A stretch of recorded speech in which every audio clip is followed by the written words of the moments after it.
남북한의 문제는 우리가 이런 많은 오해를 가지고 어떻게 통합을 해서 하나의 한반도의 평화통일을 이룩할까라는 생각을 정말 많이 하고 계시는데 걱정하지 마시라요, 그죠? 여러분 안녕하십니까? 북한에서 태어나서 25년간 살다가 중국에서 3년간, 또 대한민국에선 최근 6년간 입국해서 살고 있는 북한 이탈 주민 윤설미라고 합니다.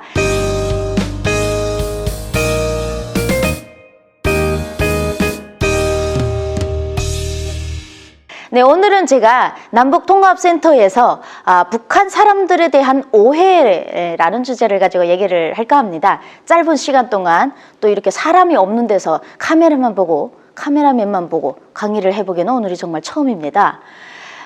지금 코로나로 인해서 사실 온라인 쪽으로 강의들을 많이 하고 있는데요. 그래도 오늘은 정말 적은 분들이 오셔서 이렇게 앉아서 보고 있는데요. 많이 떨리기도 하고 머리가 하얗기도 합니다. 하지만 오늘 제가 이 자리에 서서 여러분들과 대화하는 과정에 여러분들은 북한 사람들하고 소통이 별로 어렵지 않구나 라는 생각을 하게 될 것입니다. 오해, 북한 사람들에 대한 오해, 사실 이해가 아닐까 이런 생각도 드는데요. 오해는 살다 보면 모든 사람들이 한 번씩은, 한 번이 뭡니까? 아주 수백 번, 수천 번을 겪으면서 인생을 살아갈 겁니다. 오해, 내가 누구를 오해를 하거나 누구의 오해를 받았다라는 경험은 누구나 해봤을 텐데요. 내가 누구 상대를 오해를 할 때 여러분 내가 오해하고 싶어서 오해하는 경우 경험해 보셨습니까? 윤설미는 북한에서 온 윤설미는 제가 오해하고 싶을 때 오해를 하더라고요. 제 개인적으로는 정말 이 사람이 거슬려 되게 사이가 좋았는데 내한테 자꾸 거슬리는 행동을 한 번만에 오해하는 게 아니고요. 한 번, 두 번, 세 번 이렇게 겪어가다 보면 어느 순간에 확 뒤집어서 그냥 이해하려고 안 하고 마음을 닫아버릴 때 오해가 생기더라는 겁니다. 사람마다 어떤 입장인지는 저도 잘 모르겠지만 북한에서 태어나서 대한민국이라는 사회를 남조선이라고 배웠고요. 미국의 식민지라고 저희는 배웠습니다. 이거는 오해와 이해도 아닌 교육이었습니다. 그러니까 강압적인 교육을 받으면서 남한 사람들은 우리 적이라고 생각했고 6.25도 배우면서 적이라고 생각했는데 사실 이 오해가 풀린 거는 한순간이었습니다. 남북한의 문제는 우리가 이런 많은 오해를 가지고 어떻게 통합을 해서 하나의 한반도의 평화통일을 이룩할까라는 생각을 정말 많이 하고 계시는데 걱정하지 마시라요, 그죠? 한 편의 드라마가 설미의 적인 대한민국 사람들을 어떻게 받아들여야 될지를 변경시켰습니다. 제가 제일 처음으로 대한민국 드라마를 접한 게 가을동화입니다.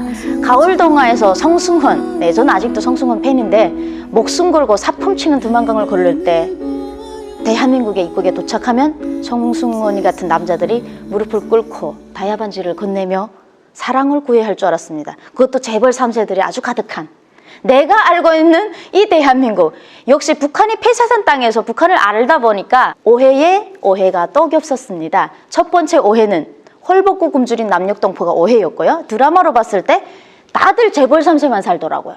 북한에서 한국 땅을 들어와 보지 못한 북한 사람들은 드라마로만 이게 대한민국이라고 인지를 하고 있고요. 나라에서 가르치는 이런 한국은 뭐 어떤 나라다, 되게 가난하게 산다 이런 얘기들을 사실 잘 안 믿습니다. 왜? 교육보다는 영상이 중요하니까요. 근데 그런 영상에서 봤을 때 또 두 번째 오해가 우리한테 어떻게 찾아오냐? 한국은 다 재벌 3세만 산다 이겁니다. 내 이상형이, 북한 사람들의 이상형이 남한 남자 권상우나 성승헌, 그리고 저는 꽃보다 남자에서 이민우 씨를 되게 좋아했습니다. 북한에서 꽃보다 남자 보고 탈북을 했거든요. 근데 북한에서 꽃보다 남자에서 이민우, 학교 고등학생 때 등교를 할 때 헬리콥터를 타고 등교를 하잖아요. 실제 대한민국 와서 제가 통일부 강사로 활동을 하면서 많은 전국의 고등학교, 초등학교를 다 돌아다녀도 고등학교들의 헬리콥터를 타고 등교를 하라고 허락하는 고등학교가 없고 헬리콥터를 직접 타고 등교한 학생 한 명도 본 적이 없습니다. 실제 없습니다. 어느 학교나. 근데 실제 드라마는 그런 거 아닌 거죠. 북한 사람들이 그런 거를 봤을 때 저기 사람들은 저렇게 사나 봐 이런 생각을 하는 거죠. 그래서 목숨도 많이 걸게 되는 거고 탈북도 하게 되는 거고. 그래서일까요? 드라마의 영향이 없다고 할 수가 없습니다. 한류는 한반도에 평화통일을 위해서 엄청나는 오해를 위해서 오해를 부르면서 또 더 많은 일을 하지 않았나 이런 생각을 해보게 되는데요. 한국에 와서 살면서 보니까 사실적이지 않은 내용들도 많지만 가장 팩트 하나가 뭐냐면 가장 큰 오해를 푸는데 큰 역할을 한 이 한류. 남한 사람이 적이라고 생각했던 그 남한 사람들이 되게 따뜻한 적이라는 겁니다. 눈만 뜨면 막 사랑해. 드라마 다 그런 거잖아요. 한국 드라마는. 태어나줘서 고마워. 하늘 같은 남자가 여자 앞에서 무릎을 꿇고 앉아서 꽃다발을 주거나, 하늘 같은 남자한테 김치 싸대기를 날린다거나, 그래도 누구도 뭐라고 안 하는. 네, 여기서 이제 북한 여성들이 이제 한국 남자한테 팍 빠지는 거죠. 원래 적이어서 사랑을 해도 안 되지만 마음속으로 팬이 되고 사랑을 하고, 아마 통일은 사랑이 아닐까라는 생각을 해봅니다. 우리 뭐 영화 배우를 좋아하거나 내가 좋아하는 연예인이 뭐 현빈이다. 그러면 되게 이제 덕후라고 하잖아요. 덕질한다 뭐 이런 말을 하는데, 실제 그 사람을 너무 이성적으로 좋아한다기보다는 팬으로서 좋아하는 것도 역시 사랑입니다. 근데 이런 사랑을 북한에 있는 모든 2,400명 동포들이 거의 감히 제가 얘기할 텐데 90% 이상은 한국 드라마를 접하지 않았을까. 그러면 북한 사람들 마음속에 적이라고 생각했던 저 남한 사람의 이미지는 어떨까요?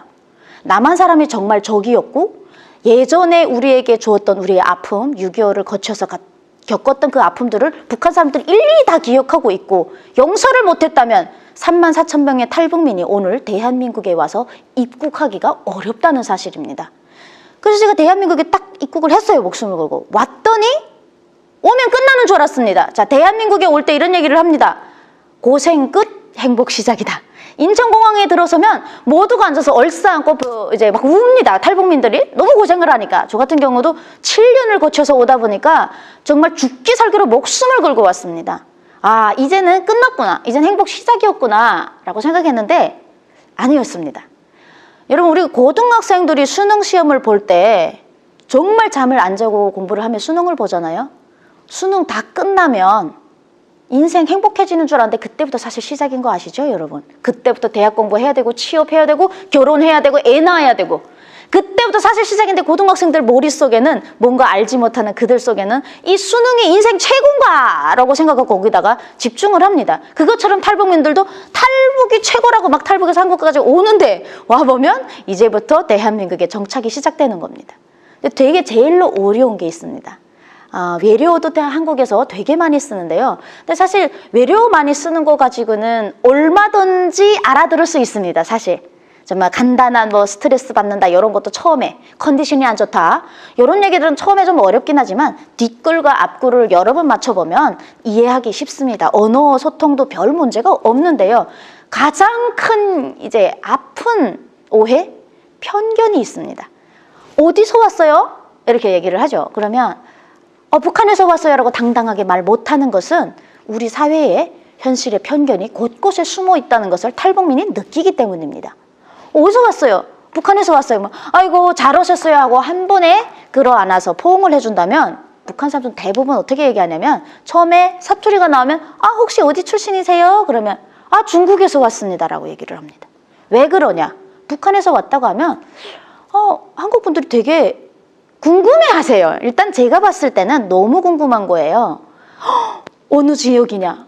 거기 사람 얼마나 굶어 죽었다는데, 거기 사람 고기도 먹는다는데, 막 무서운 얘기를 하면 내가 그거를 다 인정을 하면 왠지 우스울 것 같고, 이 사람들한테 이렇게 얘기를 해주면 북한 사람이라고 멀리할 것 같고, 또 가끔 어떤 분들은 회사에 갔는데 북한에서 왔다고 하니까 네, 면접 봤을 때 북한 사람이라니까 그러시군요, 고생하셨습니다 라 예고는 해주셨는데 다음날에 찾지를 않더라는 겁니다. 근데 뭐 굳이 북한 사람이라서 안 찾았을까? 사장님 입장에서는 필요한 사람을 찾았겠지만 북한 사람과 중국 사람, 중국 조선민족입니다 라고 했을 때 중국 조선족이 일자리가 더 많이 차려진다는 사실 여러분 아셨습니까?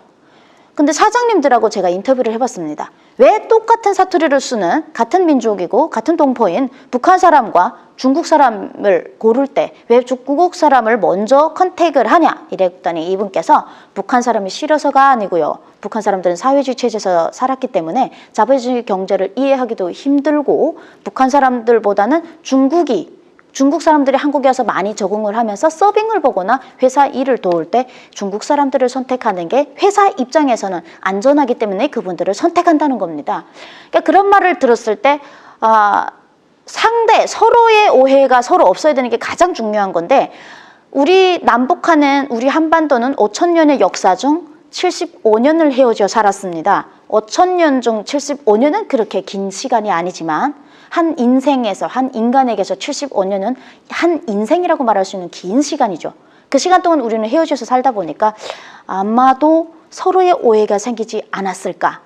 저도 북한에서 왔지만 중국, 조선족, 대한민국 국민 같은 세 사람을 놓고 일을 시키면 저는 잘할 것 같아라는 자신감이 있습니다. 난 누구보다 잘할 수 있을 것 같아. 어떤 일을 시켜도. 이런 자신감은 있는데 사회적으로 들여다보는 편견 때문에 우리에게 많은 일자리 제공과 우리가 서야 될 자리들이 많이 밀려나고 있다는 것을 느끼게 됐습니다. 북한에서 이제 사회주의, 공동경제 이런 거를 체험하다 오신 북한 분들이 자본주의인, 자유민주주의인 대한민국에 와서 좀 접근하기가 힘든 부분은 사실입니다. 그래서 제가 오면, 대한민국 오면 지금 나이가 어떻게 돼요 하면 제가 6살이라고 얘기를 합니다.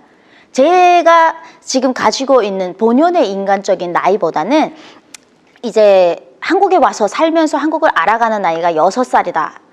사실 중학생들이나 고등학생들보다도 제가 더 이제 한국에 대해서 절 모를 때가 되게 많습니다. 어떤 이야기를 하나 듣거나 그들과 대화를 할 때도 되게 어려운 부분이 많습니다. 어쩔 수 없는 거죠. 여러분 반대로 생각해 보십시오. 우리가 북한 사람을 마주하고 북한 사람과 일을 하게 된다고 생각했을 때 내가 만약에 북한에 갔다고 남한에 사시는 분들이 갑자기 북한에 갔어요. 주위 아는 사람 한 명도 없는데 북한에 앉아서 생활총알을 받는다고 생각해 보십시오.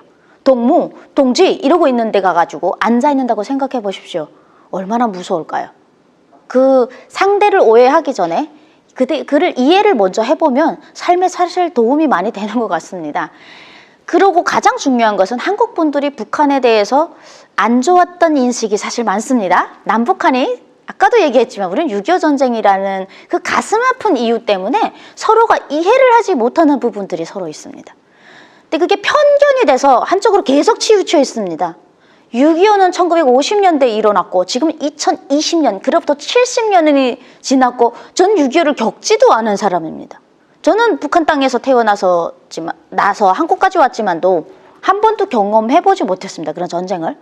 지금 같은 저도 그렇는데 제 딸인 후대들도 전쟁은 역사 속 이야기로만 있는데 예전에 전쟁을 겪어보신 분들, 그분들의 이야기가 계속 편향이 되면 우리 남북관계의 이제 화해와 협력 같은 거는 찾아보기가 좀 어려워집니다. 근데 저는 그런 생각을 합니다. 요즘에 평화통일 분위기가 한반도에 지금 휩쓸고 있잖아요. 대한민국에서 이런 프로그램, 북한 사람들을 내세워서 북한 사람들의 이해와 오해를 풀기 위해서 이런 프로그램이 한국에 많은데 북한에는 있을까라는 겁니다. 북한에는 아직 없습니다. 서로가 서로를 이해할 때 그 아픔을 해소시킬 수 있는 이러한 장면들이 많이 나와야 되는데 이해는 두 나라가 하나가 될 때 둘 다 같이 이해를 할 때만 하나가 되는 것 같습니다. 한쪽만 이해해서도 안 되고 한쪽만 이해해서도 안 되고 한쪽만 좋아해도 안 되고 한쪽은 싫어하면 안 되고 그래서 제가 통일은 연애가 아닐까, 통일은 사랑이 아닐까, 결혼이 아닐까라는 생각을 해봅니다. 남녀가 결혼을 할 때 결혼 전에는 이 사람을 모릅니다. 한눈에 반하죠. 그래서 만날 땐 너무 좋잖아요. 처음에 겪다 보면 결혼까지 가는 길에 여러 번을 헤어지게 됩니다. 오해를 하게 되고 좋았던 모습이 이 사람 원래 이 모습이 아니었네? 이렇게 연애를 하다가 곧 언제 결혼을 합니까? 그래도 이 사람 없이는 못 살 것 같아. 그래도 이 사람이 내 옆에 있어줘야 될 것 같아 라는 생각을 할 때 그때 딱 결혼을 하죠. 이 사람이 완벽해서 결혼하는 건 아닐 겁니다. 정말 그렇게 눈이 멀어서 결혼을 했다면 그건 바로 사고입니다. 그런 사고 때문에 이혼도 있는 겁니다. 우리 남북한은 절대 사고적인 결혼이 아닌 진짜 사랑하는, 근데 사랑이 내 눈에 다 만족해서 사랑하는 게 아니고 이 사람의 부족함도 내가 이해할 수 있을 때 그럴 때 결혼하는 게 아닐까? 그게 진짜 사랑이 아닐까? 그러다 보면 살다 보면 정말 안 좋은 모습들이 나오는데 그걸 보면서 우리는 이해할 수 있는 나의 마인드가 있을 때 그 사람을 끌어안을 수 있을 때 서로 결혼을 하는 겁니다. 남북한 문제도 역시 북한 사람들이 남한 사람들을 이해하고 남한 사람들이 이상하게 내 눈으로 쳐다보네? 저 사람 왜 저래? 자기도 북한에서 살아봐. 이런 생각을 하면서 남한 사람을 들여다보고 또 남한 사람들은 야 북한에서 왔대. 거기 사람들 무서워. 거긴 막 애들도 막 총 쏜다잖아. 이런 식으로 편견을 서로를 이해하지 못하면 계속 우리의 사이는 사랑하는 사이가 아닌 계속 이혼을 하는 사이로 변져갈 것 같습니다. 제가 생각하는 오해, 내가 하고 싶을 때 오해는 한다. 내가 이해하고 싶을 때 먼저 다가가는 사람이 있어서 오해가 풀리는 겁니다. 두 사람 중에 손뼉도 마주쳐야 소리가 난다라는 이야기는 북한에서도 많이 들었는데요. 역시 전쟁도 같이 마주쳐야 되고 그 마주친 전쟁 속에서 우리는 아픔, 분단의 아픔을 70여 년을 잊고 있는데 그 중에서 한쪽이라도 먼저 사실 그때 내가 미안했어. 그러고 미안했어 하면 상대는 어떻게 웃는 얼굴에 춤은 안 뱉겠죠. 내가 정말 미안했어. 그러면 이쪽 친구 아니야 뭐 나도 그렇게 잘한 거 없지 뭐.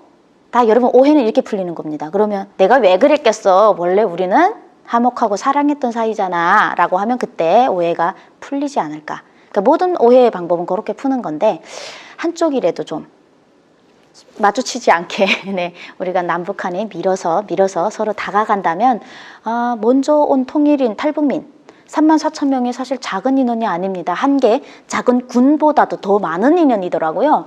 이런 탈북민들과 먼저 남한에 있는 분들이 먼저 통일과 연습 먼저 온 통일과 연습을 하는 과정에서 우리가 탈북민들하고도 잘 화합이 안 되고 북한 사람들을 이해를 못하면 통일이 되잖아요? 몇 명이 올까요? 2,400만 명이 되는 저기 북한 동포들과 함께 어우러져 살기는 더 어려워질 겁니다. 우리가 통일을 애써 바라는 이유는 더 좋은 대한민국을 후대들에게 전쟁이었고 밝은 나라를 선물해 주기 위해서 우리가 뛰고 있는 건데 그 선물이 독이 되면 안 되는 게 오해와 이해, 진실이 풀리지 않고 편견이 풀리지 않은 상태에서 된다면 이거는 사고가 아닐까. 신중하게 선세대로서 후대들에게 물려주는 한반도의 통일, 평화통일은 사람과 사람과의 소통이 해결이 됐을 때 진행이 돼야 가장 행복한 통일이 되지 않을까 이런 생각을 해봅니다.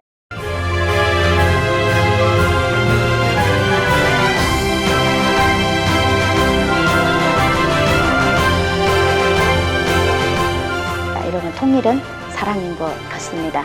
서로 이해하고 사랑하는 아름다운 통일을 기대해보면서 오늘 강의 여기서 마치겠습니다. 민선이었습니다.